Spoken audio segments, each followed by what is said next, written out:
अस्सलाम वालेकुम। Second year math exercise 1.4। इस वीडियो में आप कंटिन्यूटी के बारे में पढ़ेंगे कि कौन से फंक्शन कंटिन्यूस होते हैं।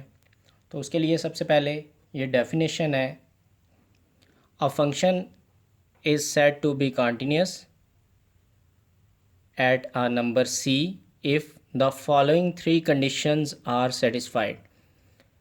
कोई भी फंक्शन किसी भी नंबर पे, यानी नंबर कुछ भी हो सकता है, 3 दे सकता है, वो लिमिट 4 दे सकता है, उस नंबर पे उसकी कंटिन्यूटी चेक करनी हो तो ये तीन कंडीशंस का सेटिस्फाई होना लाजमी है। सबसे पहली कंडीशन क्या है? F of C is defined. तो F of C is defined का मतलब क्या है कि हमें जो भी वैल्यू दी जाए हम उस फंक्शन में पुट करें और हमारा जो आंसर है वो आपके पास रियल नंबर को ही आना चाहिए। यानी कि वो आंसर अनडिफाइंड नहीं आना चाहिए। सिंपल वर्डिंग में कि आंसर अनडिफाइंड नहीं होना चाहिए। फॉर एग्ज़ाम्पल, ये दो एक फंक्शन है आपके सामने, f of x is equal to x plus one. Let say मैं कहता हूँ कि x is equal to one पे कंटिन्यूटी, वन पे इसकी कंटिन्यूटी चेक करें तो वन पे ये फंक्शन क्या हो जाएगा? ये फंक्शन वन पे अनडिफाइंड हो जाएगा। कैसे? एफ ऑफ वन क्या है? One plus one over one minus one, ये बन गया two over zero is equal to infinity. तो वन पे ये फंक्शन क्या है? अनडिफाइंड। अब मैं कहता हूँ यही फंक्शन है, लेकिन इसकी कंटिन्यूटी आप चेक करना चाहते हैं, सॉरी, इसकी ये डिफाइंड है या नहीं आप इसको चेक करना चाहते हैं। एक्स मैं चेंज कर देता हूँ, लेट से मैं कहता हूँ टू पे चेक करें। तो एफ़ ऑफ टू क्या बन जाएगा? एफ़ ऑफ टू बन जाएगा two plus one divided by two minus one, three over one is equal to three. तो रियल वैल्यू आपके पास आ गई है। इट मीन्स टू पे ये फंक्शन डिफाइंड है।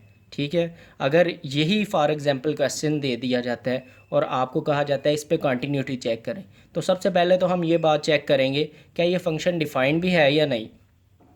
तो अगर आपको वन दिया जाता है, वन आप डायरेक्ट पुट करते हैं और आपका आंसर आ जाता है क्या?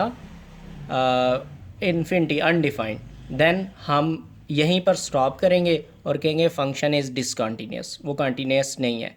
अगर हमें वैल्यू चेंज दी जाती है, फॉर एग्जांपल एक्स की जगह टू दे दिया है या थ्री दे दिया है, तो उस वैल्यू को डायरेक्ट पुट करेंगे। आंसर हमारा अगर इन्फिनिटी नहीं आ रहा, अनडिफाइंड नहीं आ रहा, देन हम सेकंड स्टेप की तरफ मूव करेंगे। ठीक है। इसकी एक और एग्जांपल मैं देना चाहूँगा। फॉर एग्ज़ाम्पल आपके पास है F x square minus one over x minus one और एक्स आपके पास वन है। अब स्टूडेंट आपके माइंड में ये बात भी आ रही होगी कि ये तो डिफाइंड बन सकता है कैसे? एफ एक्स आप इसको लिख लें x minus one x plus one over x minus one, then ये कैंसिल हो गया और फिर आप पुट करेंगे f of one is equal to one plus one is equal to two, जो कि रॉन्ग है। क्यों आप रॉन्ग है? ये स्टेप आप कहाँ पर कर सकते हैं? ये स्टेप आप लिमिट की फॉर्म में कर सकते हैं। डायरेक्टली आप इसकी जगह वन, सॉरी, डायरेक्ट आप अगर आप एफ एक्स है उसमें आपको कुछ पुट करने को कहा जाएगा तो वो वैल्यू आपने डायरेक्ट ही एक्स की जगह रिप्लेस करनी है विदाउट फैक्टराइजेशन। क्लियर है? अगर इसके साथ ये लिखा होता let say limit x approaches to one x square minus one over x minus one, then आप इसको इसी तरह से सॉल्व करते, x approaches to one x minus one x plus one over x minus one, ये cancel और आप इसमें लिमिट पुट करते और आपका आंसर आ जाता टू, देन ओके था। ठीक है। जब आपको सिर्फ फंक्शन दिया जाए और कहा जाए ये डिफाइंड है या नहीं वन पे, तो आपने उस वैल्यू को डायरेक्ट ही पुट करना है। F of one one square minus one over one minus one, तो क्या बन गया? ज़ीरो ओवर ज़ीरो, जो कि क्या फॉर्म बन गई? अनडिफाइंड। ठीक है जी। तो ये क्वेश्चन भी अब आपको समझ आ गई होगी क्या होता है डिफाइंड और क्या होता है अनडिफाइंड। कब हम फैक्टराइजेशन कर सकते हैं और कब फैक्टराइजेशन नहीं कर सकते, वो पॉइंट भी आपका क्लियर हो गया होगा। नो, अब आपको डिफाइंड चेक करना आ गया है। F of C is defined, defined कब होगा? जब वैल्यू आपकी अनडिफाइंड नहीं आएगी। ठीक है, जब आपकी वैल्यू जो है वो इन्फिनिटी नहीं आएगी। अच्छा जी, अब इन्फिनिटी नहीं आई, कोई आपके पास रियल वैल्यू आ गई है, देन आप नेक्स्ट स्टेप की तरफ मूव करेंगे। नेक्स्ट स्टेप लिखा हुआ है limit x approaches to c f of x exist.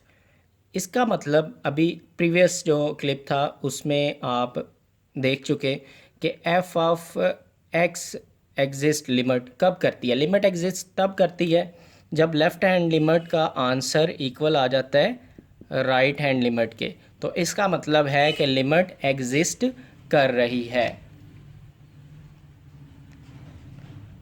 अच्छा जी, अब अगर लिमिट भी एग्जिस्ट कर रही हो, उसके बाद आपने देखना है जो आपका एफ ऑफ सी का आंसर आया है। लेट्स से आपका एफ ऑफ सी का आंसर आ गया 3।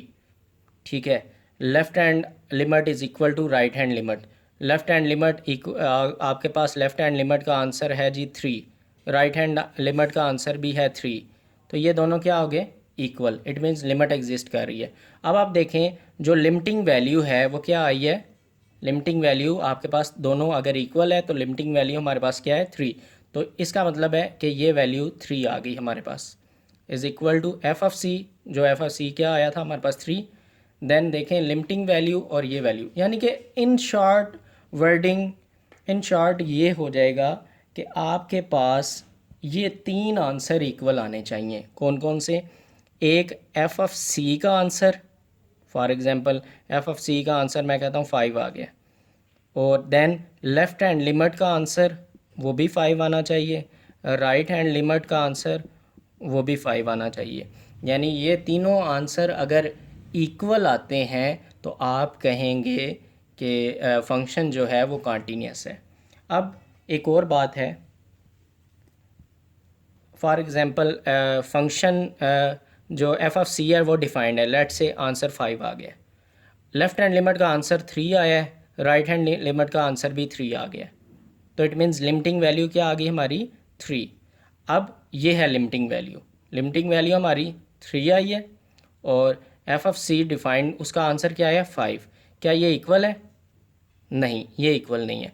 तो ऐसा भी पॉसिबल है कि फंक्शन डिफाइंड हो, लिमिट भी एग्जिस्ट कर रही हो, लेकिन फंक्शन कॉन्टीन्यूस ना हो। तो कॉन्टीन्यूस होने की सिर्फ एक ही कंडीशन है, वो क्या है कि तीनों आंसर, एफ ऑफ सी का भी आंसर, लेफ़्ट हैंड लिमिट का आंसर और राइट हैंड लिमिट, तीनों के आंसर इक्वल आने चाहिए। नेक्स्ट एक्सरसाइज 1.4 का फर्स्ट क्वेश्चन है, find left hand limit, right hand limit and find limit of the following function at X is approaches to C. इस question में आपको ये नहीं कहा जा रहा कि कंटिन्यूटी चेक करें। इस क्वेश्चन में सिर्फ आपको ये कहा जा रहा है कि लेफ़्ट हैंड लिमिट फाइंड करें, राइट हैंड लिमिट फाइंड करें, और limit of the following function at x is equal to c. C given है जी, सी 1 है। अब हम लेफ़्ट हैंड लिमिट सबसे पहले फाइंड करते हैं। लेफ़्ट हैंड लिमिट लिख दिया, लिमिट एक्स अप्रोचेस टू 1। अब आप इस पर माइनस का साइन लिखना चाहते हैं, लिख लें। नहीं लिखना चाहते फिर भी ओके है, क्योंकि आपने लेफ़्ट हैंड लिमिट लिख दिया हुआ है, 2x² प्लस x माइनस 5। तो पुट आपने यहाँ पर माइनस का साइन लगाएं या ना लगाएं, पुट आपने 1 ही करना है।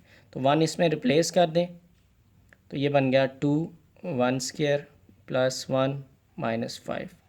Final answer 3 minus 5 minus 2।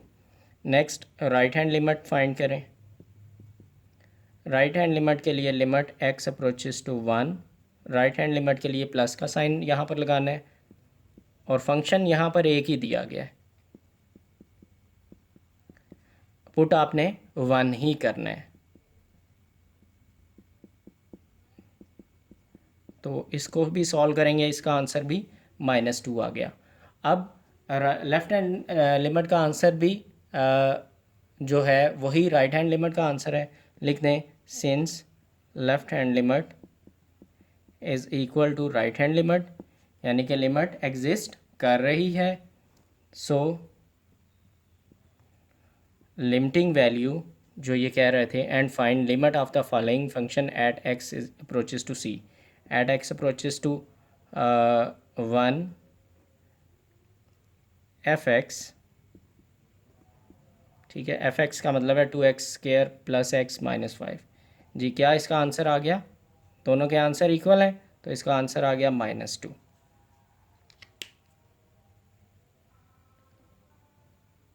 Next second part है, एफ एक्स है आपके पास x² -9/x-3 और c इज़ इक्वल टू -3। -3 पे left hand limit, right hand limit और limit x approaches to -3 find करनी है। तो सबसे पहले आप लेफ़्ट हैंड लिमिट फाइंड कर लें। तो लेफ़्ट हैंड लिमिट के लिए लिमिट x अप्रोचेस टू -3 और इसके ऊपर ये माइनस सिंबल लगा दें। ये माइनस साइन शो कर रहा है लेफ़्ट हैंड लिमिट को। आगे ये फंक्शन लिखें क्योंकि यहाँ पर एक ही फंक्शन है। देन इसमें आप पुट आपने -3 को ही करना है, तो -3 पुट करें।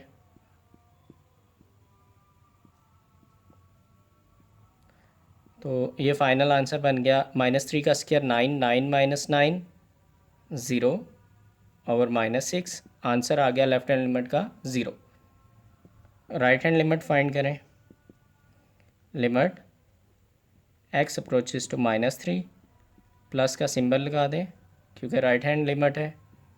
फंक्शन यहाँ पर एक ही है तो उसी फंक्शन को अगेन हम लिखेंगे। अब यहाँ पर जब हम -3 रिप्लेस करेंगे तो इसका पुट आपने -3 ही करना है, प्लस का साइन सिर्फ राइट हैंड लिमिट को शो कर रहा है। तो -3 रिप्लेस करेंगे तो अगेन यही कैलकुलेशन होगी, तो आंसर इसका भी क्या आ जाएगा 0। अब देखें, since left hand limit equal है राइट हैंड लिमिट के, दोनों के आंसर क्या आ रहे हैं 0।